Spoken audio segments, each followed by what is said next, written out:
Hello everyone. Well, today I'm going to do something really different, something that I've never done before, so hopefully I do it right. I'm going to do a review of these belts right here from Pigeon Tree Crafting. This is something that I've been holding off actually for my Navy belt. I was waiting for this one right here to arrive before I even started to think about what I was going to do and talk about for the review. Turns out I have quite a bit to talk about. Pigeon Tree Crafting is an incredible company. I've been collecting these belts for probably about 8 months now. My first one was this one right here, natural vegetable tanned leather. But I just wanted to show off this collection of these beautiful belts that I've acquired over the past probably about 6 months or so. Here's a close-up shot of these beauties right here.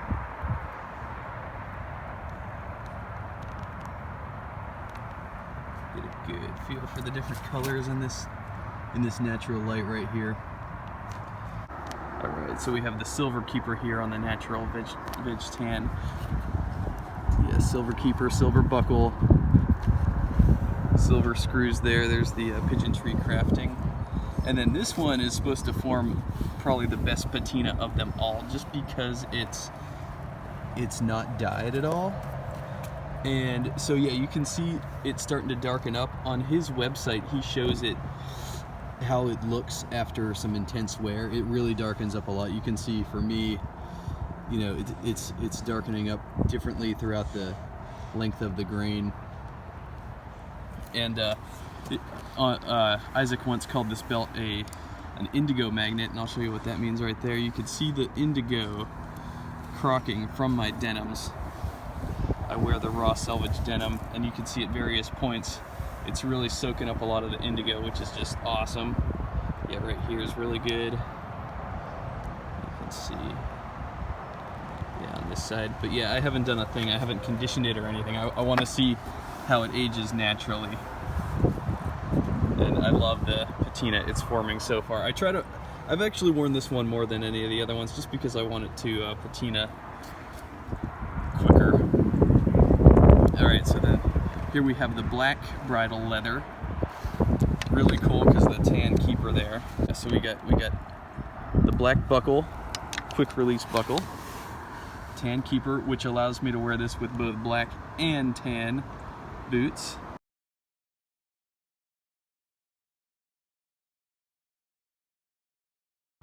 There's the Pigeon Tree Crafting stamp here.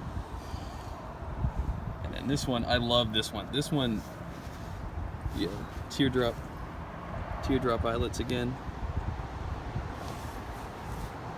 It's black on the other side, but it's not struck through. You can see the tan on the inside. So, yeah, there you go. You can see that the leather's not completely dyed all the way through. That feature is known as being struck through. That's something I learned about just recently. This is the same way. It's dyed on the outside, but if you were to scratch it, you might see some of this coming through, which is cool. There's nothing wrong with not being struck through. It's just a feature of leather. And then so this one here, you'll notice that there is no Pigeon Tree Crafting stamp. That is because this was a custom-made belt. Isaac does a belt like this, similar, it's called Oxblood, and I've actually considered upgrading to his. I just figured that since this belt had some sentimental value for me, I've owned it for over 4 years now, and it just matches my Color 8 Vibergs just perfectly. So this is not one of his belts. Again, you can see there's no teardrop eyelets on there. This belt's really broken in well. And yeah, look, it's brand Liebeskind. Yeah, from Berlin. Yeah, it's a nice belt. Again, these are all 1.5 inches thick. But yeah, this was a custom job. I sent this belt into Isaac, and I'll see if I could dig up pictures of what it looked like before. But it was hideous, the buckle that it had. The buckle looked really feminine, and it was just really gaudy. And I wanted that firefighter quick release buckle on there. So I emailed Isaac. I asked him if he'd be willing to modify one of my belts, and I sent him a picture of this one right next to this one so he could kind of get an idea what he's working with. He's like, sure, yeah, send it in. And you know, he charged me a very light fee to have that thing modified, and I love it. It gets more wear now than ever, and I wear this with, I can wear this with black boots because of the black buckle, or with my color 8 Vibergs.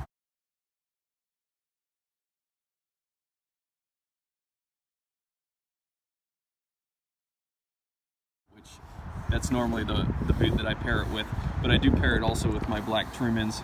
So, but yeah, I just wanted to get a close-up of those.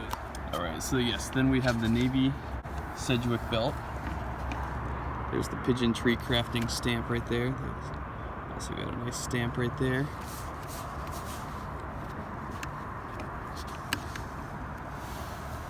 Yeah, take it along that. So yeah, again, you can tell that this one's newer. This also has the teardrop eyelets that you can see right here, the tears. And I picked the teardrops on all his belts, on all the Pigeon tree crafting belts, just because I think that's a really unique thing that he does. There's the side of the green one.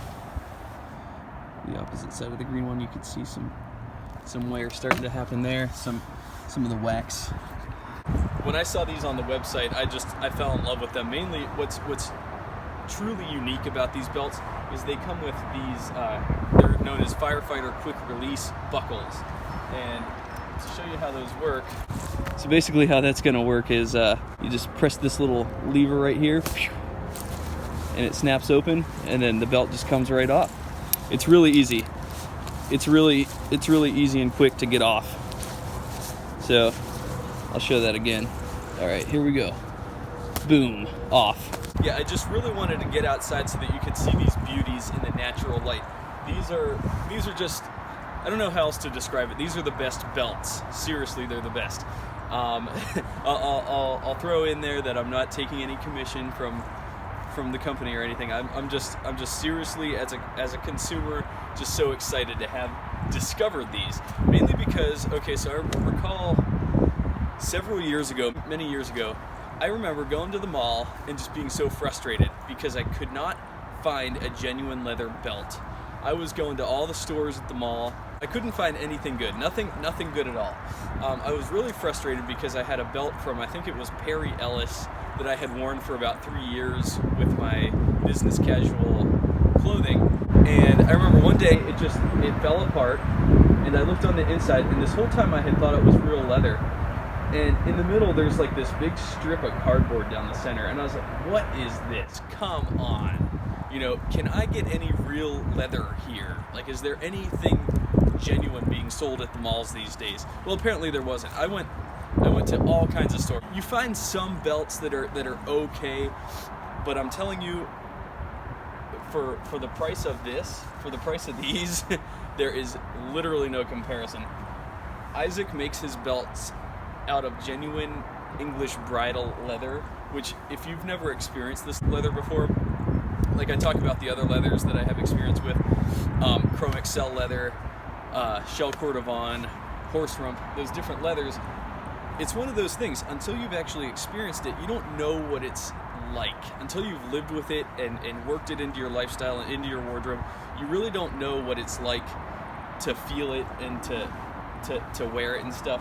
And first off, the smell, oh my god, the smell of this stuff is phenomenal. When you get a belt from Isaac, the first thing you notice when you open the box is the smell. It's similar to when you open up a pair of Aldens or Grantstones or Trumans or Vibergs.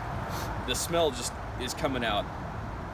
And then you notice when you actually go to feel the leather, it's got an incredible hand feel. There's nothing dry about this. There's nothing cheap feeling about this. It's very, very high quality, you can tell.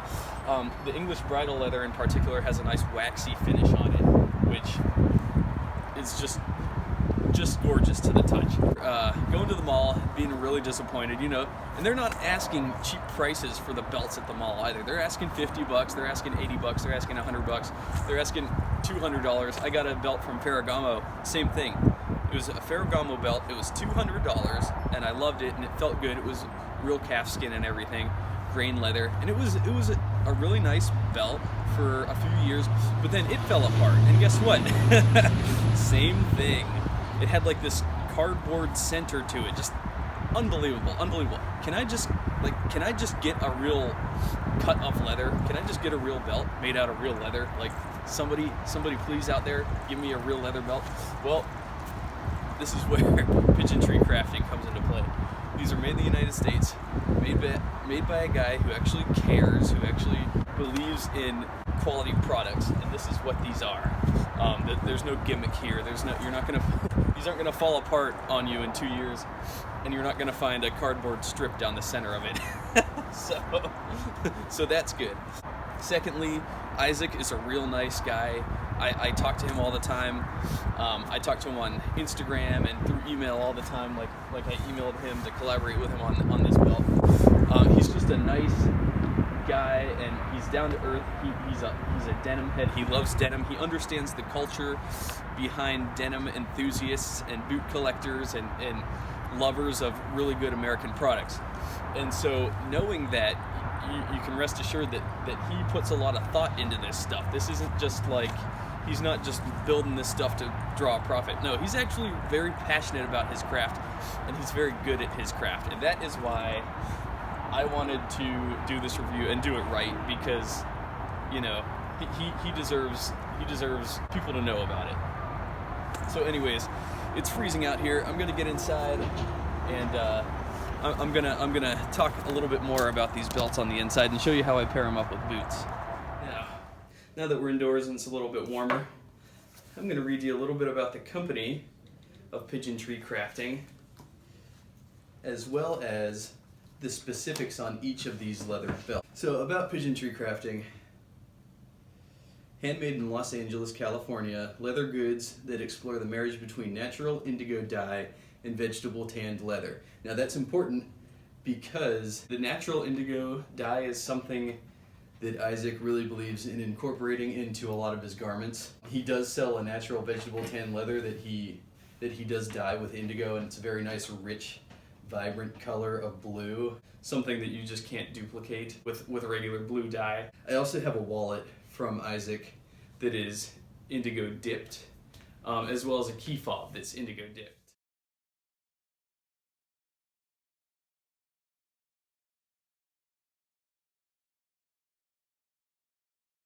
Everything that I make is made for myself, but driven by a desire to share those items with others. I don't make anything that I wouldn't feel comfortable buying for myself or for a loved one. With a penchant for quality above all, I am a huge proponent of US-made goods. As a big denim head, basically I love raw denim and the culture and accessories that come with it. I'm naturally a huge fan of indigo, the dye that we all know and love. Natural indigo is actually a very rare dye, because even shortly after it was discovered, a synthetic alternative was derived, and now only the most expensive boutique brands use it to dye their garments. I've decided to meld my love for denim, my passion for leather, and my demand for quality, and create Pigeon Tree Crafting. Everything I make is made with an acute attention to detail.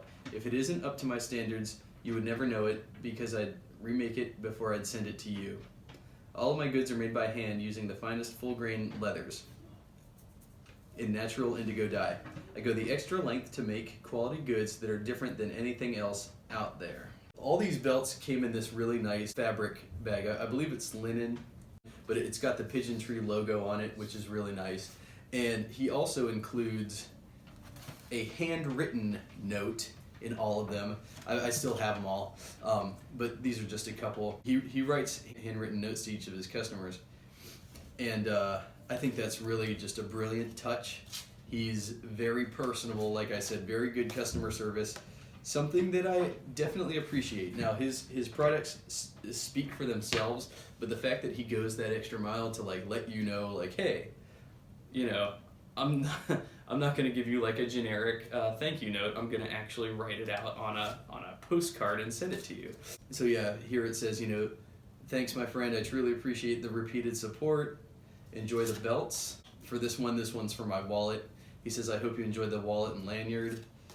Just a really personable guy, somebody who's really devoted to his craft and ensuring customer satisfaction. You don't normally find that. But no, this guy delivers a quality product and good customer service. First, I will talk about the newest addition to my Pigeon Tree belt family, it's this navy Sedgwick belt. So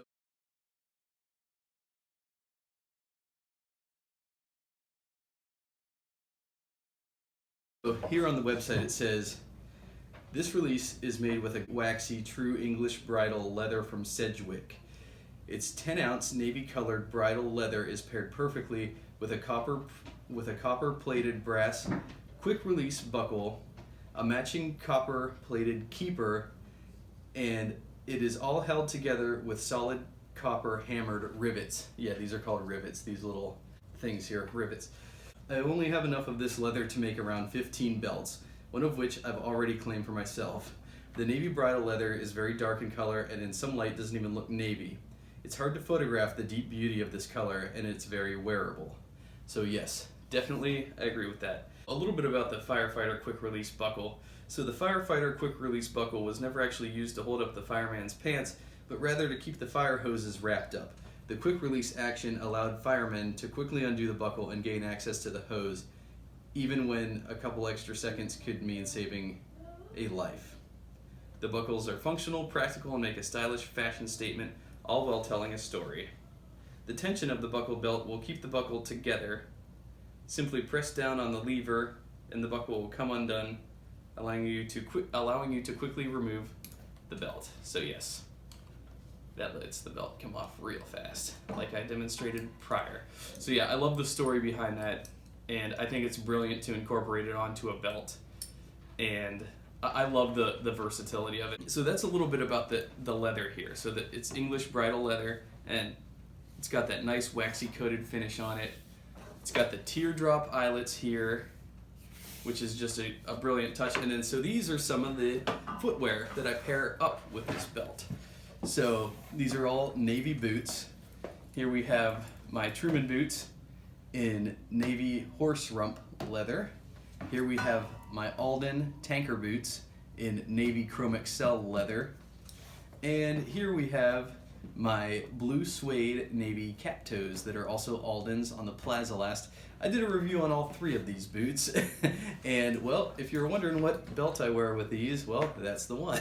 So, again, I talk about how I didn't need a navy leather belt to pair with these, but now that I have it, you know, let's just say I was holding out for the perfect navy belt, and this is the perfect navy belt. So you definitely, if you're even considering this and you have some navy boots, stop considering it and do it, because you might not get another opportunity. All right, so here's an example of how I wear my natural veg tan belt. I also wear this natural veg tan belt a lot with my Gaucho moose hide boots, which are not shown here because I'm actually wearing them right now. How convenient. This is my first belt from Pigeon Tree Crafting, and this one, you know, I thought at the time, oh, this is the only belt that he has that I could really sensibly fit into my collection, because I had all other brown shades covered and I had a couple lame black belts. I'll talk about that in a second. But yeah, so this one, I didn't have any belts that were this light of a natural brown color. And what really caught my eye was on his website. It shows this is what it looks like new, and this is what it looks like fully broken in. It gets a lot darker.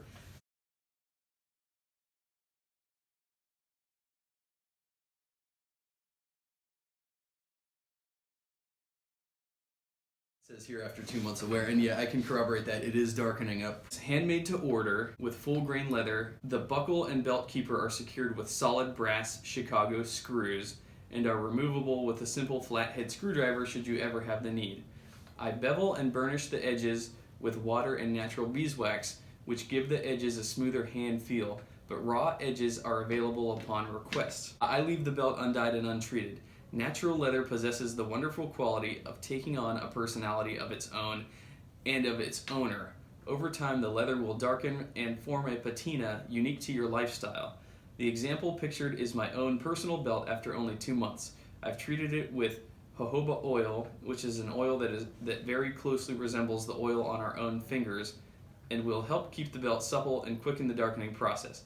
If desired, I can first treat the belt with jojoba oil upon request. Well, I have jojoba oil. Maybe I'll do that myself. And this is important. The ordering process, he doesn't have these just ready to ship. He actually has to craft the belt himself before it ships out. So it's a little bit of a wait, which if you're getting something handmade, who cares? So what he has you do is he has you measure one of your old belts using the diagram that he shows on the website. And he says that this system is the most accurate method of measurement. It involves measuring from the end of the buckle prong to the hole that fits you the best. This method accounts for any difference in length between your buckle and his. Allow 2 weeks for completion. So yeah, it was real fast. He got this out to me real fast. And so yeah, again with the vanity sizing, I talked about this before.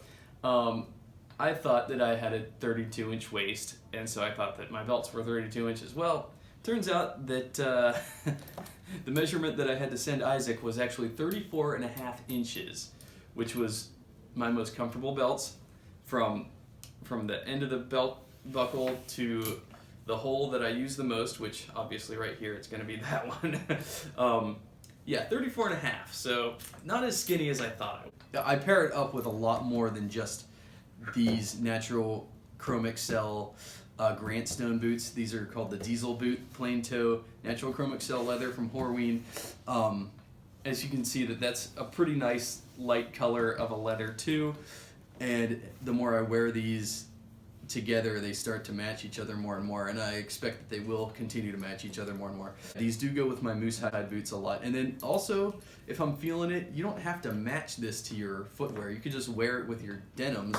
And I've paired these up with my brown Chrome XL Indies a lot. I wear this, sometimes I don't feel like reaching for one of my regular brown belts. Sometimes they don't interest me as much as this one. So I'll just throw this on with my other brown shoes, and it looks fantastic. It looks absolutely fantastic. I've worn this with my reverse tobacco chamois Aldens. I've worn this with a lot of my brown Alden makeups, my darker brown Alden makeups, and it ties it together beautifully. So there's no need to match the shades identically. It's just not necessary. Again, and I wanted to mention this too, all these belts are 1.5 inches. Isaac does sell thinner ones, but 1.5 I feel it's my favorite belt width, and I just love how thick it is. So, but yeah, he sells 1.25 if you prefer a thinner belt. This one's called the 1.5 inch black quick release belt with contrasting brown bridle keeper. That's a real solid keeper too. That thing, you know, it's thick, real high quality. It's hand stitched with black waxed Ritza tiger thread. Now that's cool. So that's what he has to say about this leather. So it is black bridle, and let me tell you what, this is the best black belt I've ever seen in my life. These are my black Chrome XL Trumans. These are my black Chrome XL Grant Stone boots. These are called the Ottawa boot, similar to the Alden Tanker boot or Norwegian split toe boot. Yeah, these are both black Chrome XL, and for a while there, I was just wearing these with the black leather dress belt that I had, and it was totally not. That black dress belt did not deserve these boots, but this does. This belt, perfect with both of these. So needless to say, I've been wearing a lot more black leather lately, just because, you know. And I have another pair of Grant Stones, a Diesel boot, which is a plain toe boot, and I paired that up with these, and it's worth mentioning also that I wear this belt with my Alden 405s because the tan complements the tan leather on those very well.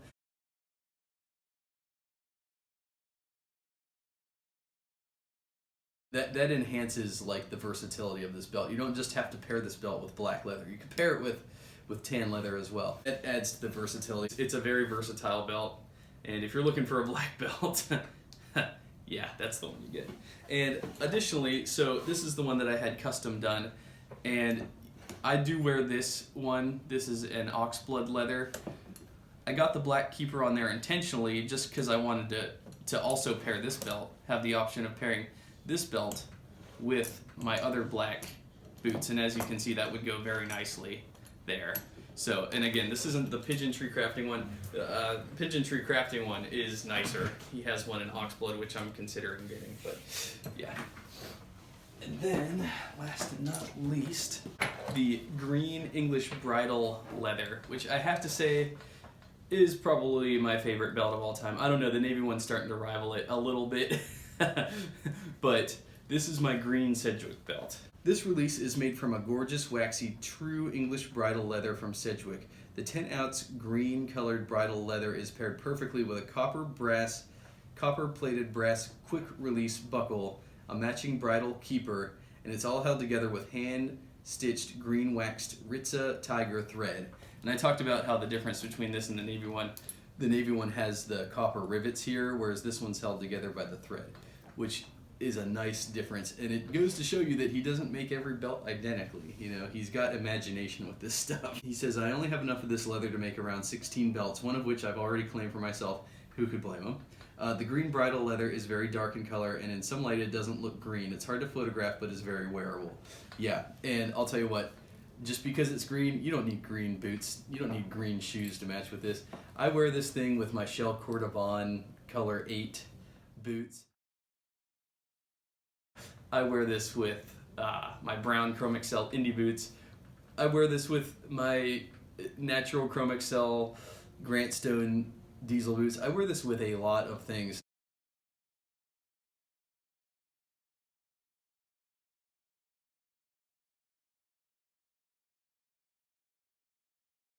Like sometimes I feel like wearing this.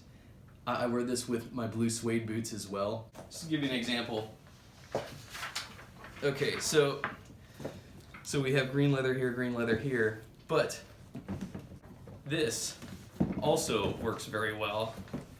Blue Chrome Excel with the green leather because I have the green laces here. Is that a killer combination or what? I think it is. I think that wins. And then yeah, I've also worn this. I was wearing this with my Alden blue suede cap toes, and I wore this with my navy horse rump as well. It looks good with cool colors. It also looks good with brown, in my opinion. It looks good with a lot of things. I just wanted to show how I pair up these Pigeon tree crafting belts with my boots. Again, I truly believe this is the best belt. These are the best belts you can get. For a comparable price, I could go to the mall and get a piece of crap. Seriously, a piece of crap that's gonna fall apart in 2 years, and you're gonna see the cardboard on the inside of it, and you're gonna say, what the heck? Why isn't this made out of leather? Why is it only like a thin piece of leather on one side, then a thin piece of leather on the other side? Makes no sense. To me, it just doesn't make any sense. I feel like it would be more expensive to go to all the trouble to get 2 really thin little pieces of leather and then just a piece of cardboard to stick in the middle of it and then sew those together instead of just taking a chunk of leather and cutting that up. I feel like that would be just so much quicker, but hey, I don't know. I'm not a master of making crappy things, so I don't know much about how they make crappy things. I don't get into that. Yeah, I hope I did these justice. I hope I represented them properly, because I just want to really tell you that yes, for $100 you're getting 100 times the belt than you're getting at the mall for $50. Yeah, spend twice the amount of money, get 100 times the belt. I'm talking about value here. Some people would be like, what, you spend $100 on a belt? Yes, I spend $100 on a belt that's 100 times better than your belt. Like, I've had $80 belts, $50 belts from the mall. They're all garbage. Even, like I said, I spent $200 on a Ferragamo belt one time. And even that turned out to be crappy. Like, what's going on here? Well, I have good news for you. If you order American, if you just buy American, you can save yourself the heartache. Look at my buddy Isaac at Pigeon Tree Crafting. He's got an incredible website. He's an incredible photographer. When you look at his stuff, you're gonna buy it. I guarantee you that.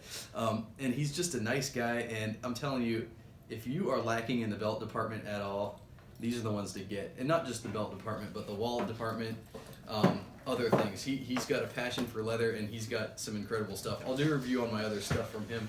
But for now, this review's gotten really long. Sorry, I just really like these belts, as you can see. Again, I am on Instagram. You can follow me there, and I hope you enjoyed the review. Please leave any comments that you have in the section below, and I'll see you in my next review.